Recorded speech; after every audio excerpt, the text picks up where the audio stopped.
Intro. We're told electric cars are the clean green future, a silent revolution that's going to save the planet. But what if you're not getting the whole story?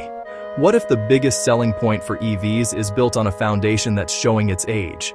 Everyone is celebrating the switch to electric, but they seem to be ignoring the elephant in the room, our fragile power grid.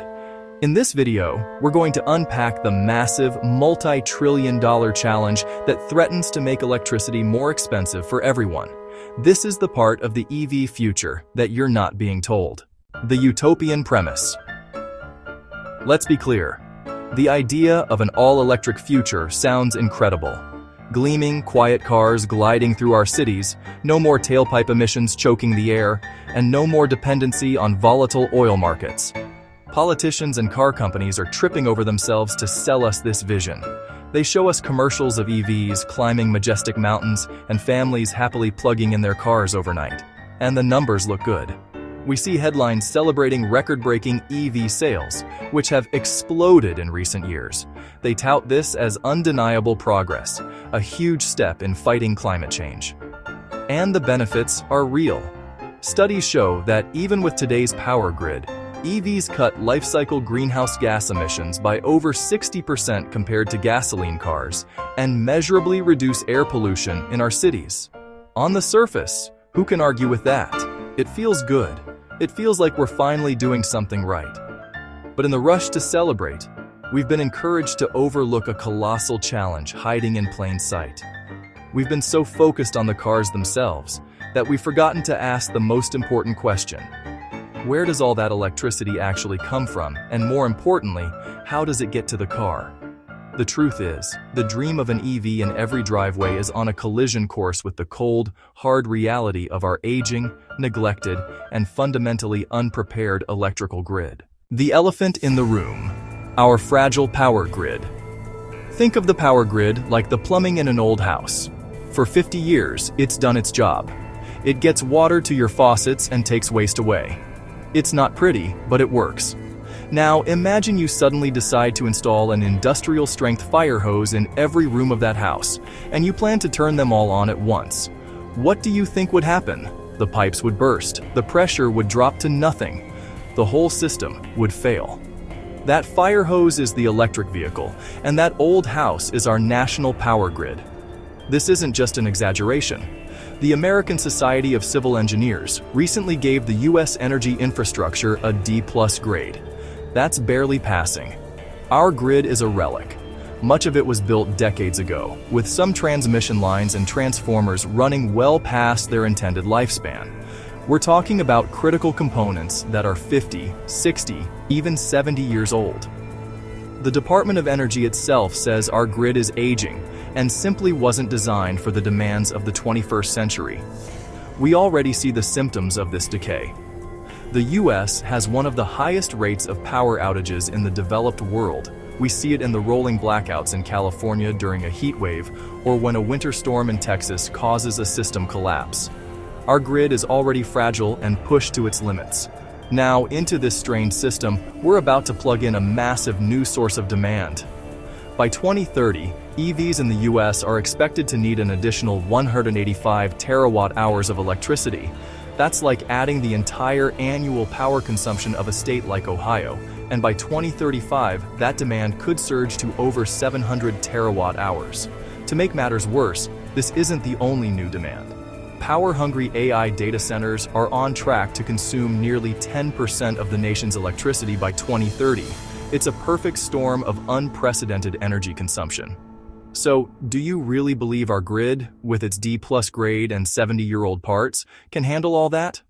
The people selling you the EV dream seem to think so, but they're not telling you about the price tag. The multi-trillion-dollar revelation.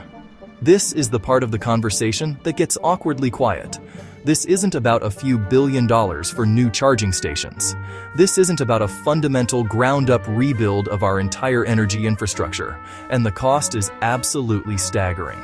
According to Bloomberg NEF, getting the global grid ready for a net-zero future will require an investment of at least $21.4 trillion by 2050. Yes, that's trillion with a T. A huge chunk of that is for exactly what we're talking about: expanding the grid to handle new demand from EVs and other technologies. That's not just new power plants. One analysis estimates that just upgrading the local distribution systems in the US, the transformers and wires in your neighborhood, could cost between $1.6 and $1.8 trillion just to get ready for EVs. Why so much? Because it's not as simple as just making more power. That power has to get to your home. It means replacing neighborhood transformers that were never built to handle multiple cars drawing huge amounts of electricity at the same time. It means upgrading the physical wires running down your street. One study in California found that nearly 70% of its local distribution circuits will need substantial upgrades by 2045, at a cost of up to $20 billion. Now imagine that across the entire country. And we haven't even mentioned the cost of building hundreds of thousands of miles of new high-voltage transmission lines to bring power from new solar and wind farms to cities, a project that could run another $1.7 trillion. Some estimates suggest the total bill to just replace our existing aging grid is nearly $5 trillion. When you add it all up, preparing the US for a fully electric vehicle future could impose infrastructure costs between $2 and $4 trillion. So, the next obvious question is, who's going to pay for all this? The answer is simple: you are. These trillions in costs don't just vanish. Utility companies pass them on to customers. That means higher electricity bills for everyone, not just EV owners. For your grandmother on a fixed income. For the small business owner struggling to make payroll. In some regions where new, massive energy demands from data centers are already popping up, electricity bills are projected to rise anywhere from 10 to 30% by 2030. This is the difficult truth of the clean energy revolution. A poorly planned transition threatens to make a basic necessity more expensive for millions. The real path forward. Now the defenders of the current plan will say, "Don't worry, we have solutions." They'll talk about smart charging and time of use rates, where your car charges at night when grid demand is low. And to be clear, these are incredibly important tools. Studies show that managed charging can reduce peak demand by 40–60%, significantly cutting the need for some of the most expensive upgrades. It's a critical piece of the puzzle, but it's a software solution to what is, at its core, a hardware crisis. It helps manage the load, but it doesn't replace 70-year-old transformers or build trillions of dollars worth of new transmission lines.